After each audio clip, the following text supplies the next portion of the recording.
Quando o amor pastoral assume a cruz, a verdadeira reforma nasce no coração do povo. Hoje, 4 de novembro, lembramos São Carlos Borromeu, bispo e cardeal, cuja vida se tornou um modelo de reforma e de serviço pastoral no seio da Igreja. Nascido em família nobre, tomou para si a cruz de acompanhar o seu povo em tempos de crise, epidemias e degradação moral, em plena era da Reforma e do Concílio de Trento. Carlos não se contentou com medidas formais. Sua reforma foi profundamente pastoral, educativa, caritativa e eclesial, orientada para formar corações e devolver ao povo a experiência viva do Evangelho. Sua história nos desafia a transformar estruturas com misericórdia, coragem e presença. Carlos nasceu em Arona, às margens do Lago Maggiore, em 2 de outubro de 1538, em família influente e bem relacionada com a Igreja. Desde cedo recebeu educação esmerada, latim, humanidades, estudos canônicos. Ainda jovem, foi preparado para cargos eclesiásticos. A influência familiar eclesiástica o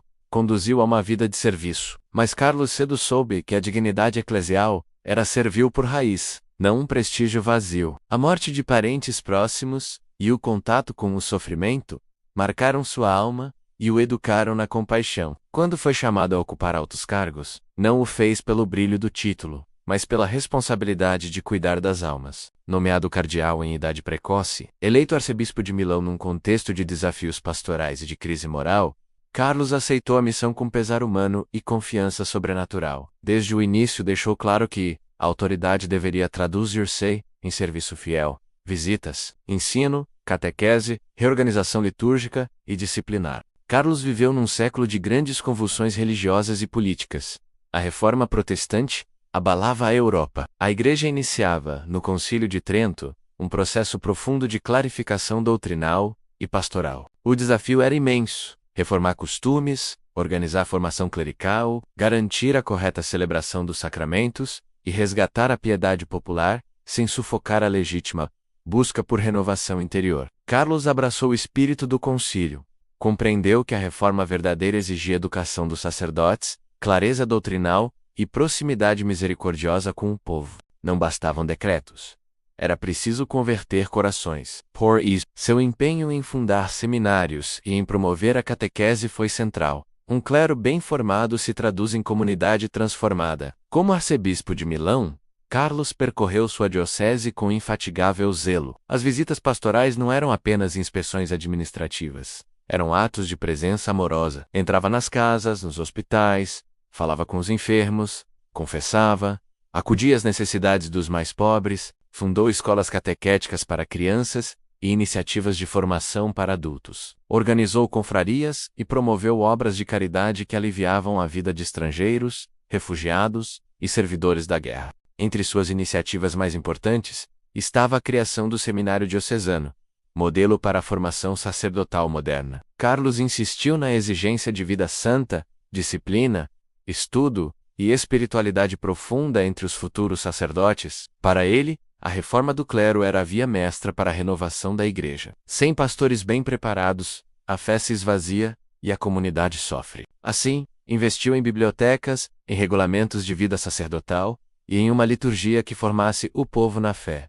Um dos atos que mais marcaram sua memória foi a dedicação durante as epidemias que assolavam Milão.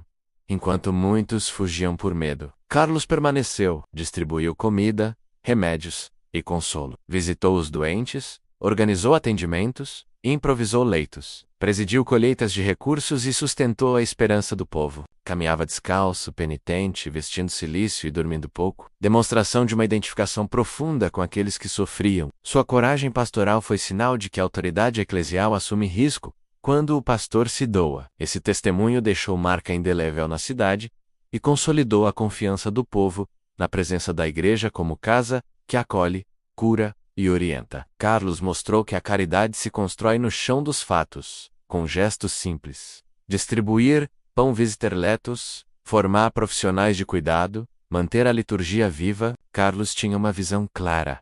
A reforma exigia clareza doutrinal, vida moral e renovação litúrgica. Trabalhou na revisão de livros litúrgicos, incentivou a catequese popular e colocou a piedade e a razão em diálogo produtivo. Para ele, a liturgia bem celebrada nutria a fé do povo. A catequese bem dada educava corações. A disciplina sacerdotal garantia a credibilidade da pregação. Não foi apenas rigor impositivo. Carlos encorajava a penitência transformadora e a conversão do coração. Sabia que a reforma legal sem reforma interior permanece superficial. Por isso, investiu na formação espiritual, em retiros e no acompanhamento pastoral. A ação reformadora de Carlos foi, assim, profundamente humana e espiritual. Carlos deixou cartas, instruções e disposições de natureza prática que visavam melhorar a vida sacramental e a pastoral. Tratava com delicadeza as fragilidades humanas, mas também com firmeza quando necessário. Seu magistério episcopal é exemplo de como o governo da Igreja deve caminhar, com sabedoria, proximidade e coragem.